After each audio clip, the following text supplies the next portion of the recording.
artillery battery failed to take the necessary action to reduce the chemical hazard on their equipment.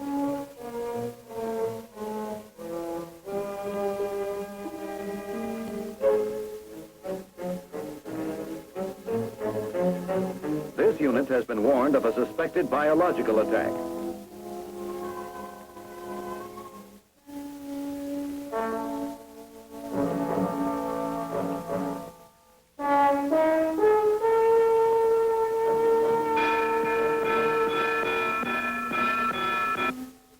Sometime later, they assumed that the biological hazard was no longer present, although it still existed within their vehicle. It was dangerous to assume that they were safe.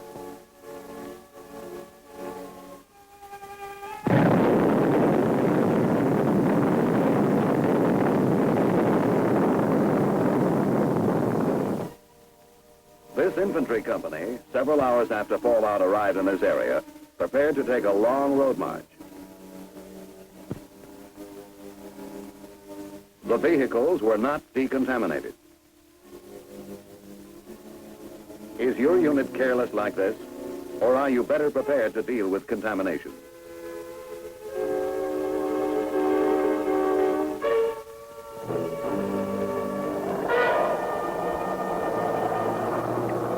Because the necessary action was not taken to reduce the contamination on their vehicles and equipment, these men needlessly became hospitalized. Some of their buddies were not so lucky.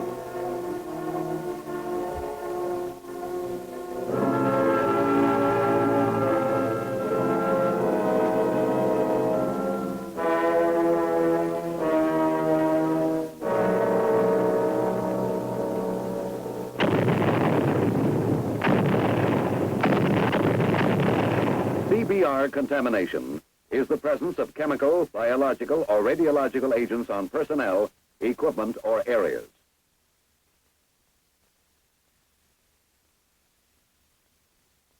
To mark contaminated areas, the United States, along with other NATO countries, has adopted 3 signs. The chemical contamination marker has red lettering on a yellow background. On the marker should be written the date, time, and the name of the agent, if known. Place it on the perimeter of the contaminated area where it can't be hidden by grass or undergrowth. The biological marker is blue with red lettering. When known, indicate the date, time, and name of the agent.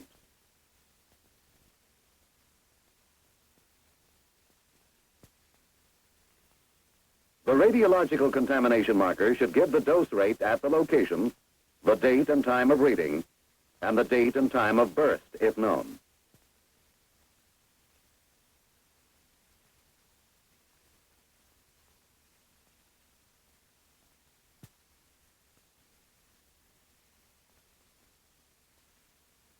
As you will note, this sign has black lettering on a white background.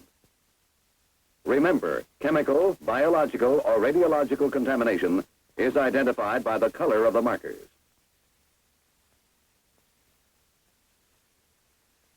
What is decontamination? In simple terms, it is anything that reduces the hazard from CBR agents. Decontamination makes it possible for the unit to continue its mission without the threat of further casualties from the agents. You must be prepared individually and as a unit to reduce the chemical, biological, or radiological contamination in your area, on your person, or on your equipment. There are 4 methods of decontamination. They are natural, removing, covering, and destroying. No matter what type of unit you belong to, these methods will apply. Natural decontamination occurs by weathering or aging. One way weathering works for you is when chemical agents are blown away by the wind. Decontamination can also result from the evaporation of liquid agents. Rain can flush away CBR agents. Nature sometimes does the job that might require many man-hours to accomplish. Most biological agents are destroyed by sunlight. Weathering is the simplest way to decontaminate chemical and biological agents. You should take advantage of nature's assistance through weathering whenever possible.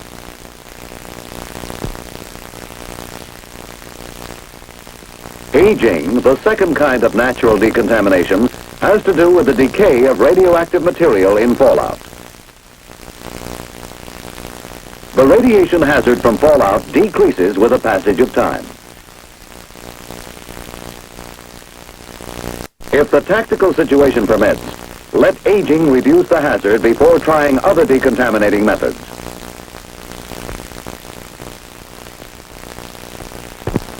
The second method of decontamination, removing, includes two types: the dry process and the wet process. The dry process is used for radiological agents and is accomplished by brushing, wiping, or scraping contaminated equipment.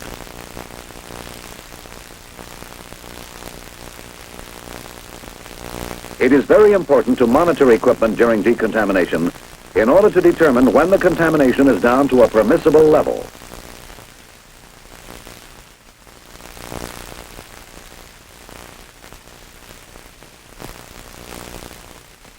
The wet process applies to chemical, biological, and radiological decontamination.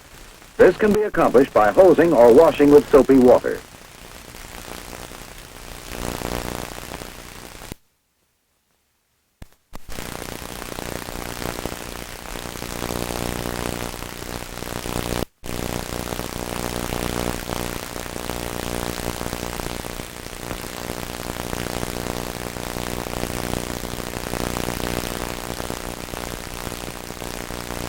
If biological contamination is suspected, decontaminate with hot soapy water or a good disinfectant.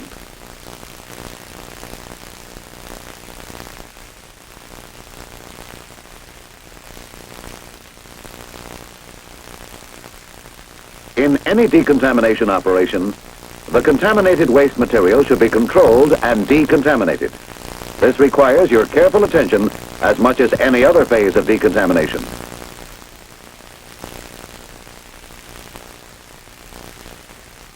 The third method of decontamination is covering. This method is primarily used for waste disposal.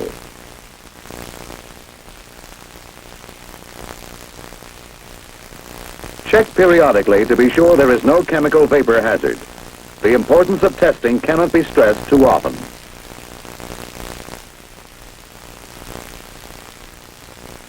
Earth can also be used to cover fallout.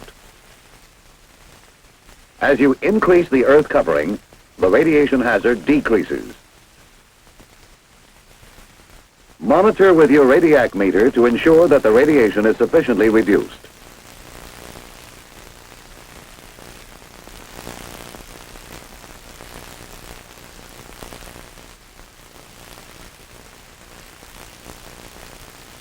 The fourth method of decontamination, destroying, applies to chemical and biological agents only. Radiological agents cannot be destroyed.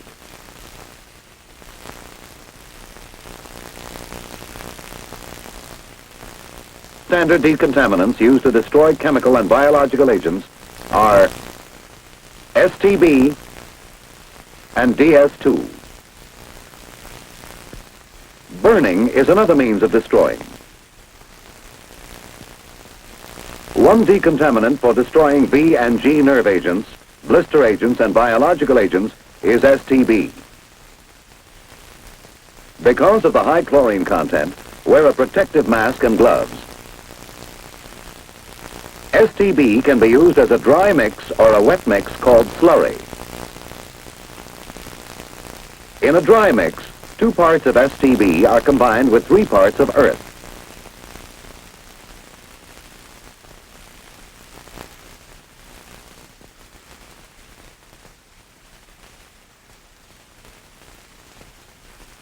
The purpose of this mix is to prevent a fire hazard should the STB come in contact with liquid mustard.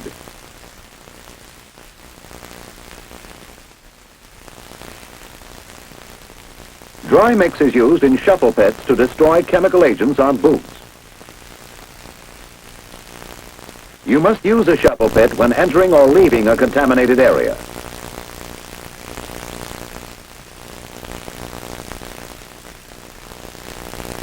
It is also spread underneath and around equipment to be decontaminated. This procedure destroys toxic agents which drip off the equipment onto the ground. Dry mix can also be used for vital area decontamination.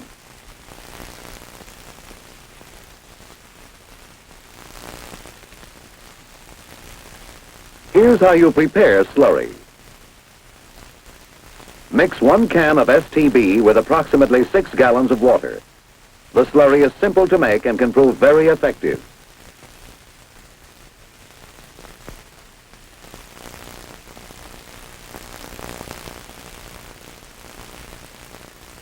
Use slurry to decontaminate rubber tires or wooden material. This seals contamination into porous surfaces. Avoid applying STB to metal because it is very corrosive.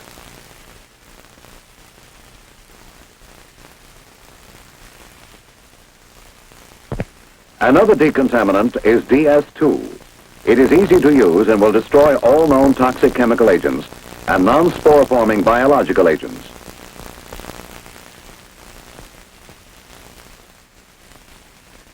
DS2 can be used on rubber, plastic, and metal. The ABC M11 decontaminating apparatus is designed to decontaminate vital parts of tactical vehicles or crew-served weapons.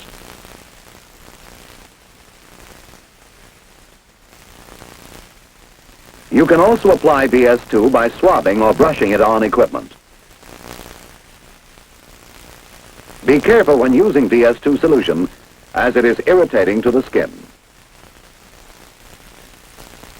Keep in mind that DS2 is flammable. Don't use it around electrical connections or hot engines.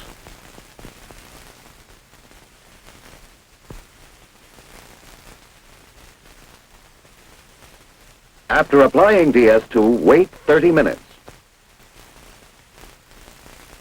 Then rinse it off with water.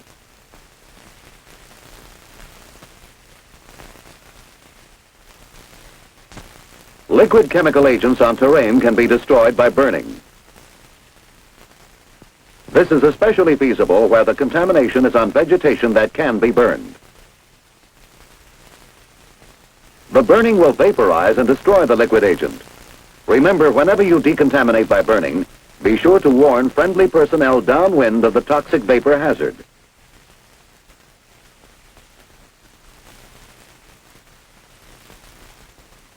Sometimes a decontamination problem cannot be handled at the unit level. Men and supplies may be limited. Should this be the case, assistance can be obtained from certain combat service support organizations. Trained teams with special equipment, such as the power-driven decontaminating apparatus, can carry out large-scale decontamination.